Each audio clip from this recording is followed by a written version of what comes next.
آپ نے اکثر سنا ہوگا کہ حکومت نظام اصلاحات پر کام کر رہی ہے، تو آج میں آپ کے سامنے رکھوں گا وہ 3 اہم اقدامات جو حکومت کرنے جا رہی ہے، اور ساتھ میں آپ کی اور میری رائے بھی شیئر کروں گا۔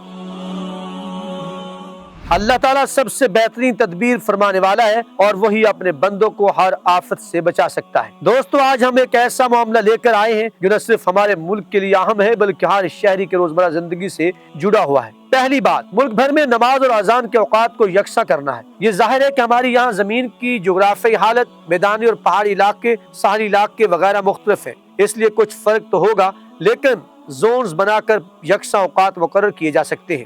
دوسری بات، لاؤڈ سپیکر کا استعمال۔ کیا آپ جانتے ہیں کہ ہمارے ملک میں لاؤڈ سپیکر کی وجہ سے کئی واقعات ہو چکے ہیں؟ میں آپ کو اپنی مثال دیتا ہوں۔ میرا بیٹا مصطفیٰ، میں اس سے لے کر لاہور کے گلبرگ ایک مسجد میں گیا، وہاں جو امام صاحب موجود تھے انہوں نے اپنے مکتبہ فکر کے خلاف کچھ باتیں کی۔ نتیجہ یہ ہوا کہ ہم واپس آ گئے اور گھر پر نماز ادا کی۔ یہ چھوٹی مثال ہے، لیکن ہمارے ملک میں بڑے بڑے واقعات بھی ہو چکے ہیں۔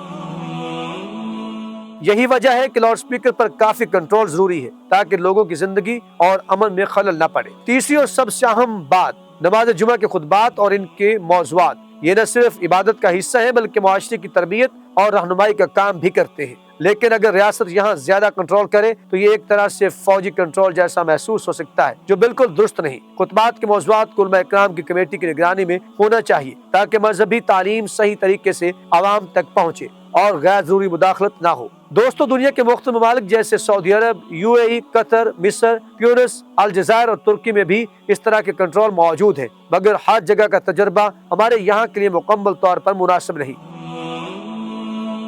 ہمارے ملک میں یہ ضروری ہے کہ مذہبی ادارے اپنی آزادی کے ساتھ عوام کو آگاہ رکھیں اور صرف تعلیم اور رہنمائی کا کام کریں۔ آخر میں میرا آپ سے یہ پیغام بھی ہے کہ لاؤڈ سپیکر پر قابو ضروری ہے، مگر اسے حد سے زیادہ کنٹرول نہیں ہونا چاہیے۔ نماز جمعہ کے خطبات کو علماء اکرام کی نگرانی میں ہونا چاہیے، ریاستی کنٹرول زیادہ نہیں ہونا چاہیے، اور سب سے اہم بات، عوام کو صحیح معلومات اور رہنمائی بغیر مداخلت حاصل ہونی چاہیے۔ یہ معاملہ بہت حساس ہے اور مستقبل میں ہماری معاشرت پر گہرا اثر ڈال سکتا ہے۔ دوستو، یہ صرف میرا نہیں بلکہ آپ کی رائے بھی اہم ہے۔ کیا آپ اس کنٹرول کو صحیح سمجھتے ہیں یا ہمیں علماء اکرام کی مکمل آزادی ہونی چاہیے؟ آپ اپنی رائے کمنٹ سیکشن میں جا کر ضرور بتائیں۔ انشاءاللہ اگلی ویڈیو میں ہم اس معاملے کی مزید تفصیلات اور حقائق آپ کے سامنے رکھیں گے۔